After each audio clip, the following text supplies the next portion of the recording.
ಎಲ್ರಿಗೂ ನಮಸ್ಕಾರ. Welcome to my new vlog Ranju Sanju vlogs. ನೀವಿನ್ನೂ ನನ್ನ ಚಾನಲ್ನ ಸಬ್ಸ್ಕ್ರೈಬ್ ಮಾಡ್ಕೊಂಡಿಲ್ಲ ಅಂದರೆ ಈಗಲೇ ಸಬ್ಸ್ಕ್ರೈಬ್ ಮಾಡ್ಕೊಳ್ರಿ. ಇವತ್ತು ನಾನು ನಮ್ಮ ತಾತಾರ ಗದ್ದೆ ಮಾಡ್ತಾ ಇದ್ದಾರೆ, ಅಲ್ಲಿಗೆ ಬಂದಿದ್ದೀನಿ. ಡೀಟೇಲ್ ಆಗಿ ಯಾವ ರೀತಿ ಗದ್ದೆ ಮಾಡೋದು, ಎಷ್ಟು ದುಡ್ಡು ಖರ್ಚಾಗುತ್ತೆ, ಯಾವ ರೀತಿ ಎಷ್ಟು ದಿನಗಳು ಬೇಕು ನಾವು ಗದ್ದೆನ ಮಾಡಿ ಅದರಿಂದ ನಮ್ಮ ಕೈಗೆ ಭತ್ತ ಬರೋವರೆಗೂ ಅಂತ ಇವತ್ತಿನ ವಿಡಿಯೋದಲ್ಲಿ ನಾನು ತೋರಿಸ್ತಾ ಇದ್ದೀನಿ. ಮೊದಲಿಗೆ ನಾನು ಇವಾಗ ಯಾವ ಜಾಗದಲ್ಲಿದ್ದೀನಿ ಅಂದರೆ, ನಾವು ಭತ್ತ ಬೆಳೆಯೋದಕ್ಕೂ ಮುಂಚೆ ನಾವು ಭತ್ತನ 24 ಗಂಟೆ ನೆನೆಸಿ ಅದನ್ನು ಒಟ್ಲು ಬಿಡಬೇಕು. ಒಟ್ಲು ಬಿಟ್ಟಿರೋ ಜಾಗದಲ್ಲಿ ನಾನಿದ್ದೀನಿ. ಇವಾಗ ಆಲ್ರೆಡಿ ಈ ಭತ್ತ 20 ದಿನಗಳ ಕಾಲ ಬೆಳೆದಿದ್ದಾವೆ. ನಾವು ಒಟ್ಲು ಬಿಟ್ಟ ಮೇಲೆ ನಾವು ಆ ಭತ್ತ ಏನು ನಾವು ಹಾಕಿರ್ತೀವಿ ಅವು ಪೈರಾಗಿ ಬೆಳೆಯೋದಕ್ಕೆ ಅವನ್ನ ನಾವು ಕಾಯಬೇಕು. ಫಸ್ಟು ಪಕ್ಷಿಗಳಿಂದ ಎಲ್ಲದರಿಂದನ ಅವನ್ನ ನಾವು ರಕ್ಷಿಸ್ಕೊಬೇಕು. ಇಲ್ಲಾಂದರೆ ಪೂರ್ತಿಯಾಗಿ ಗುಬ್ಬಚ್ಚಿಗಳು ಎಲ್ಲ ಪಕ್ಷಿಗಳು ತಿನ್ನೋ ಚಾನ್ಸಸ್ ಇರುತ್ತೆ.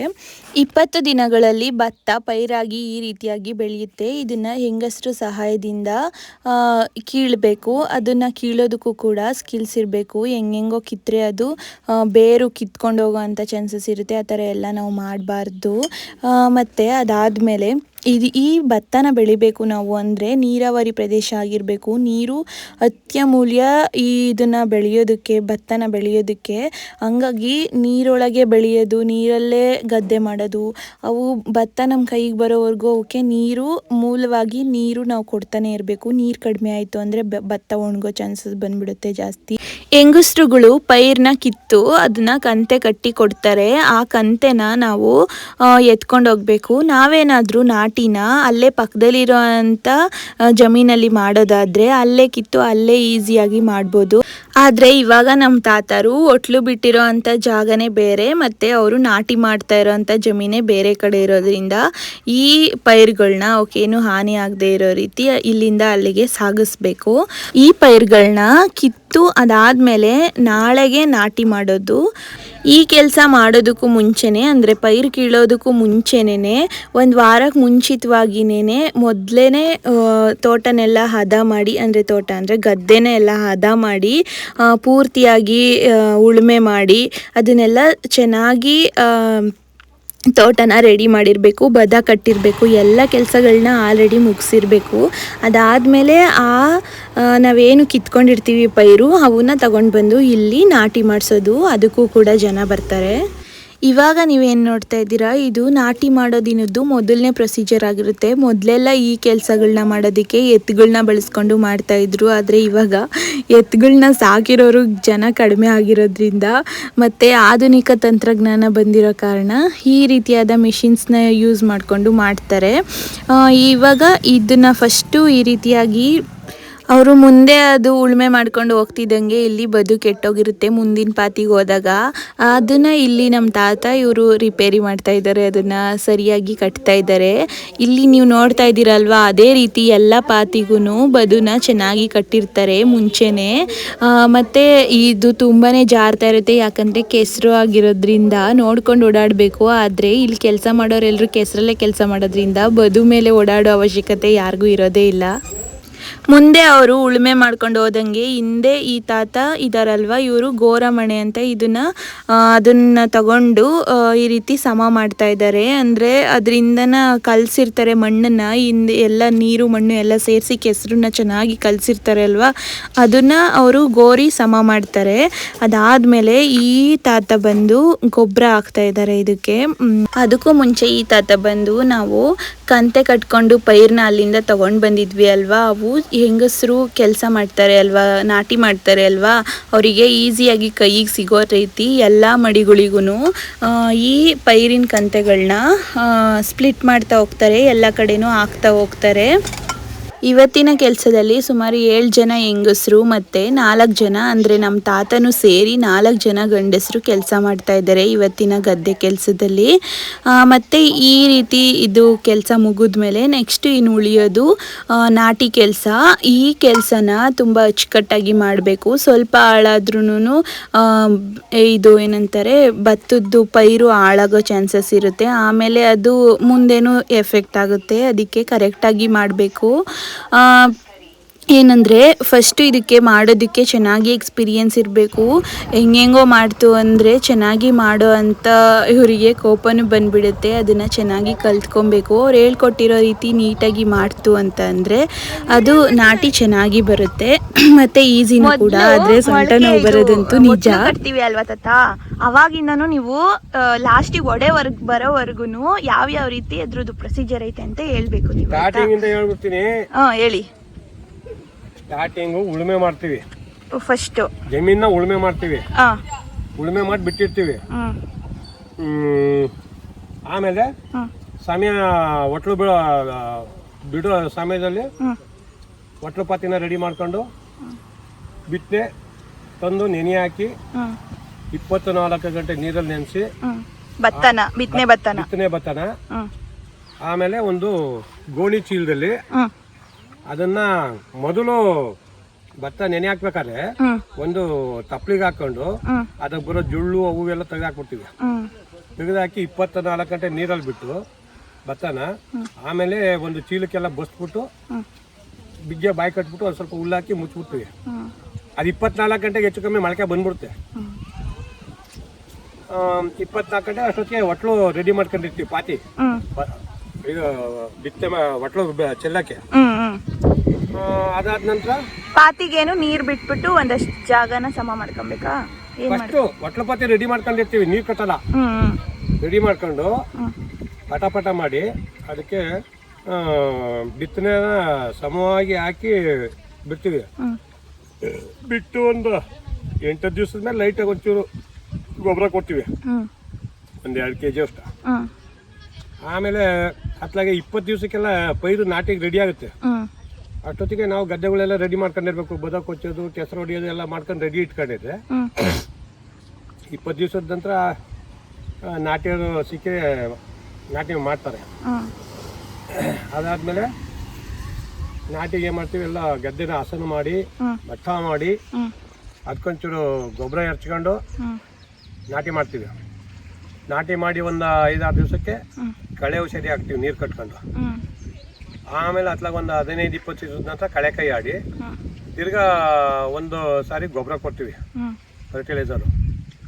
ಅದು ಕೊಟ್ಟಾದ ನಂತರ ಇನ್ನು ಅತ್ಲಾಗೆ 2ನೇ ಕಳೆ ಅತ್ಲಾಗ ಒಂದು 15-20 ದಿವಸ ಬಿಟ್ಟು ಬಂದಿದ್ದು ಒಂದೊಂದು ಸಣ್ಣ ಕಳೆ ಎಲ್ಲ ಆರಿಸಿ ಆಗೊಂದು ಟ್ರಿಪ್ ಗೊಬ್ಬರ ಕೊಡ್ತೀವಿ. ಅದಾದ ನಂತರ ಲಾಸ್ಟ್ ಇನ್ನೇನು ಗರ್ಭ ಕಟ್ಟುತ್ತೆ ಅನ್ನೋ ಟೈಮಲ್ಲಿ ಪಟಾಸು ಯೂರಿಯಾ ಕೊಡ್ತೀವಿ. ಪಟಾಸು ಯೂರಿಯಾ ಕೊಡ್ತೀವಿ. ರೋಗ ಇದೆ ಒಂದು ಸ್ವಲ್ಪ ಔಷಧಿ ಸ್ಪ್ರೇ ಮಾಡೋದು ಅವು ಮಾಡ್ತೀವಿ. ಅದೆಲ್ಲ ಮುಗೀತು ಅಂದರೆ ಇನ್ನೇನು ಗದ್ದೆ ಇನ್ನು ಒಡೆ ಹೊಂಟಿ ಇನ್ನೇನು ಕಟಾವಿಗೆ ರೆಡಿ ಆಗುತ್ತೆ. ಆಗ ಕಟಾವು ಮಾಡಿ ಬಣಬೆ ಹಾಕಿ ಅದನ್ನೆಲ್ಲ ಒಕ್ಕಲು ಮಾಡಿ ಭತ್ತನ ಇಲ್ಲ ಮಾರಾಟ ಮಾಡೋದಿಲ್ಲ, ಮನೆಗೆ ಇಟ್ಕೊಳ್ಳೋದಕ್ಕೆ ಯೋಚನೆ ಮಾಡಿ ಮಾರಾಟ ಮಾಡಿದ್ರೆ ಅಲ್ಲೇ ರಾಶಿಲೇ ಮಾರ್ಬಿಡ್ತೀವಿ. ಮನೇಲಿ ಇಟ್ಕೊಳ್ಳೋದಾದ್ರೆ ಒಂದು 4-5 ದಿವಸ ಒಣಗಿಸಿ ಎಲ್ಲ ಚೀಲ ತುಂಬಿ ಇಟ್ಬಿಡ್ತೀವಿ. ಭತ್ತನ ಮಿಷಿನಲ್ಲಿ ಕಟ್ ಮಾಡ್ಬೋದು. ಇವಾಗ ಮಿಷಿನಲ್ಲೂ ಮಾಡಿಸ್ತೀವಿ. ನಮಗೆ ಹುಲ್ಲು ಬೇಕು ಅಂದ್ರೆ ಕೈಲೇ ಮಾಡಿಸ್ತೀವಿ. ಕೈಯಲ್ಲಿ ಕುಯ್ಬೇಕು. ಕೈಲಿ ಕುಯ್ಯೋದು ಏನಾಗಿದೆ ಅಂದ್ರೆ ಈ ಕೂಲಿ ಜಾಸ್ತಿ ಆಗಿರೋದ್ರಿಂದ ಭಾಳ ವರ್ಕೌಟ್ ಆಗೋದಿಲ್ವಲ್ಲ, ಹಂಗಾಗಿ ಕೆಲವರು ಮಿಷಿನಲ್ಲೇ ಕುಯ್ಸಿ ಮಿಷಿನಲ್ಲೇ ಪಿಂಡಿ ಕಟ್ಟಿಸ್ಕೊಂತಾರೆ. 2 ಥರನೂ ಮಾಡ್ತೀವಿ. 1 ಎಕರೆ ಜಮೀನಿಗೆ ನಾವು ಎಷ್ಟು ತೂಕದ್ದು ಭತ್ತನ ತಗೊಬೇಕು ಹಾಕಕ್ಕೆ ಫಸ್ಟ್ಗೆ? ಇಲ್ಲಿ ಏನಾಗುತ್ತೆ ಅಂದ್ರೆ ಮಣ್ಣಿನ ಮೇಲೆ ಇದಾಗುತ್ತೆ.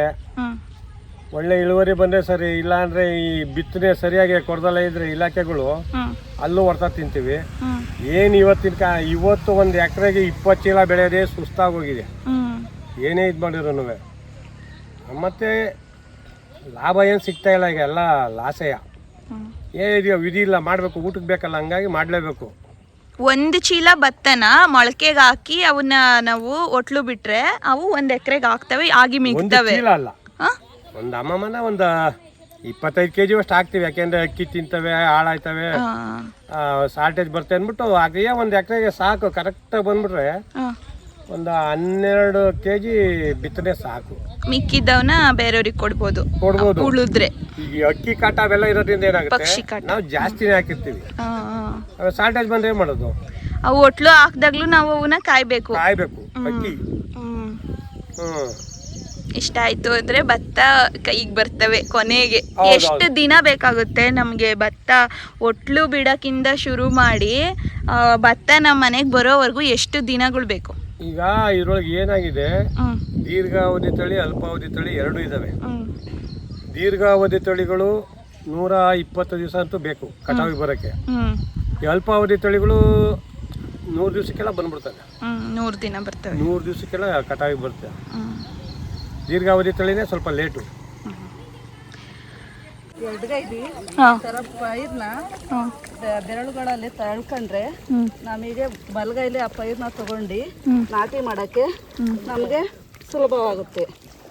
ಈ ಕೈಲಿ ತಳ್ಳ ಅಷ್ಟರಲ್ಲಿ ಆ ಕೈಲಿಂದ ಕೈಲಿ ಎಡ್ಗೈಲಿ ನಾವು ಪೈರು ತಳ್ಳೋ ಹೊತ್ತಿಗೆ ಇದು ಬಲಗೈಲಿ ನಟ್ಟಿ ಹಚ್ಚುತ್ತೀವಲ್ಲ ಅಷ್ಟರಲ್ಲಿ ಇನ್ನೊಂದು ಗುಣಿಗೆ ಪೈರು ಈ ಕೈಯಲ್ಲಿ ರೆಡಿ ಇರುತ್ತೆ. ಆ ಥರ ಮಾಡೋದ್ರಿಂದ ಬೇಗ ಬೇಗ ಆ ಥರ ಮಾಡೋದ್ರಿಂದ ನಮಗೆ ನಟ್ಟಿ ಬೇಗ ಆಗುತ್ತೆ.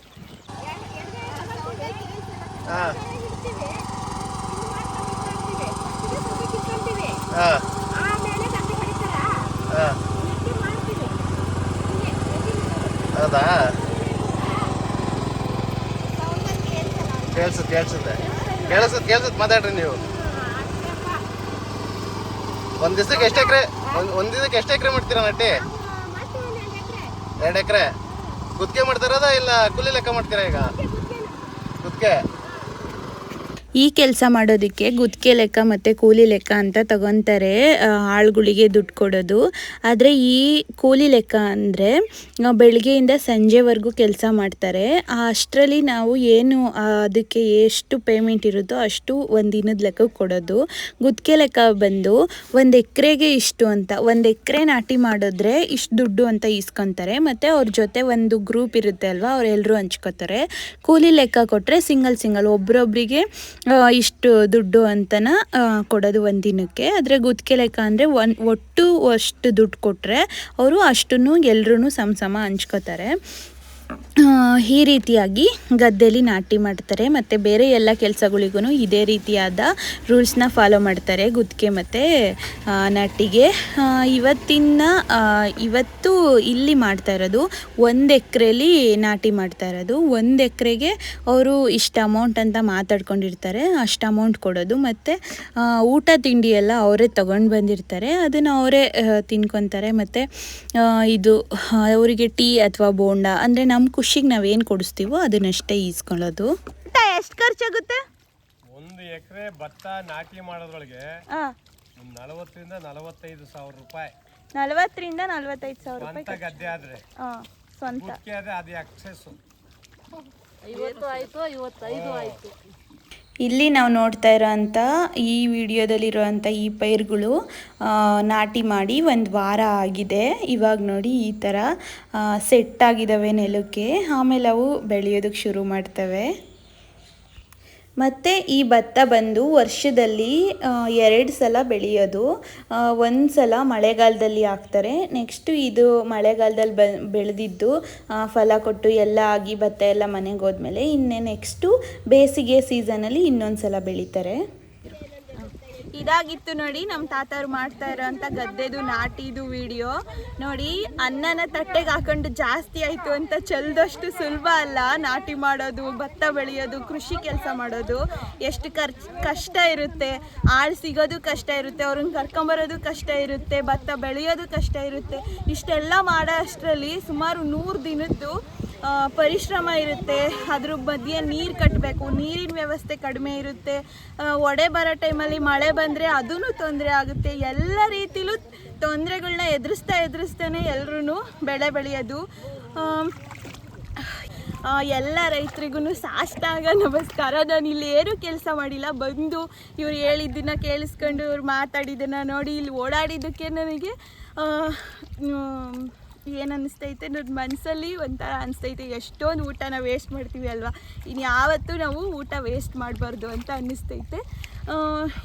ಇದಷ್ಟೇ ಅಲ್ಲ, ಇನ್ನೂ ಎಷ್ಟೊಂದು ಕೃಷಿ ಕೆಲಸಗಳಲ್ಲಿ ಎಷ್ಟೊಂದು ಕಷ್ಟ ಇರುತ್ತೆ, ಎಷ್ಟೊಂದು ಖರ್ಚಿರುತ್ತೆ, ಮತ್ತು ಮಾಡಿದ ಬೆಳೆಗೆ ಹಣ ಕರೆಕ್ಟಾಗಿ ಸಿಗ್ತಾ ಇರಲ್ಲ, ಬೆಲೆ ಸಿಗ್ತಾ ಇರಲ್ಲ. ಎಲ್ಲದನ್ನೂ ಎದುರಿಸ್ತಾನೇ ಕೃಷಿ ಕೆಲಸನ ಕೈ ಬಿಡದೆ ಬರ್ತಾರೆ ಅಲ್ವಾ. ಅದು ನಿಜವಾದ್ದು ಅವ್ರಿಗೊಂದು ದೊಡ್ಡ ಸೆಲ್ಯೂಟ್ ಅಂತ ಹೇಳ್ತೀನಿ. ಈ ವಿಡಿಯೋ ನೋಡಿದ ನಿಮ್ಮೆಲ್ಲರಿಗೂ ಈ ವಿಡಿಯೋ ಇಷ್ಟ ಆಗಿದೆ ಅಂತ ನಾನು ಅಂದ್ಕೊಂಡಿದ್ದೀನಿ. ನಿಮಗೆ ಈ ವಿಡಿಯೋ ಇಷ್ಟ ಆಗಿದ್ದರೆ ಒಂದು ಲೈಕ್ ಮಾಡಿ ಮತ್ತು ನಿಮ್ಮ ಒಪಿನಿಯನ್ನ ಕಮೆಂಟ್ ಮಾಡಿ. ಇದೇ ರೀತಿಯಾದ ಹೆಚ್ಚಿನ ಕೃಷಿ ವಿಡಿಯೋಸ್ ಆಗಿರ್ಬೋದು, ಎಲ್ಲ ರೀತಿಯಾದ ವೀಡಿಯೋಸ್ಗಳ್ನ ನಾನು ನಿಮ್ಮ ಜೊತೆ ಹಂಚ್ಕೋಬೇಕು ಅಂತ ಅಂದ್ಕೊಂಡಿದ್ದೀನಿ. ಇದಕ್ಕೆ ನೀವೇನು ಮಾಡಬೇಕಾಗಿಲ್ಲ. ಹೆಚ್ಚಿನ ಹೊಸ ವೀಡಿಯೋಸ್ ನಾನು ಹಾಕಿದಾಗ ನಿಮಗೆ ತಲುಪಬೇಕು ಅಂದರೆ ಸಬ್ಸ್ಕ್ರೈಬ್ ಬಟನ್ನ ಒತ್ತಿ ಸಬ್ಸ್ಕ್ರೈಬ್ ಮಾಡ್ಕೊಳ್ರಿ. ನಿಮ್ಮ ಸಪೋರ್ಟ್ ನನಗಿದ್ರೆ ನಾನು ಎಲ್ಲ ರೀತಿಯ ವೀಡಿಯೋಸ್ನ ಮಾಡೋದಕ್ಕೆ ನನಗೂ ಕೂಡ ಒಂದು ಖುಷಿ ಇರುತ್ತೆ. ಇಲ್ಲಿವರೆಗೂ ವಿಡಿಯೋ ನೋಡಿದ್ದಕ್ಕೆ ಥ್ಯಾಂಕ್ ಯು ಸೋ ಮಚ್.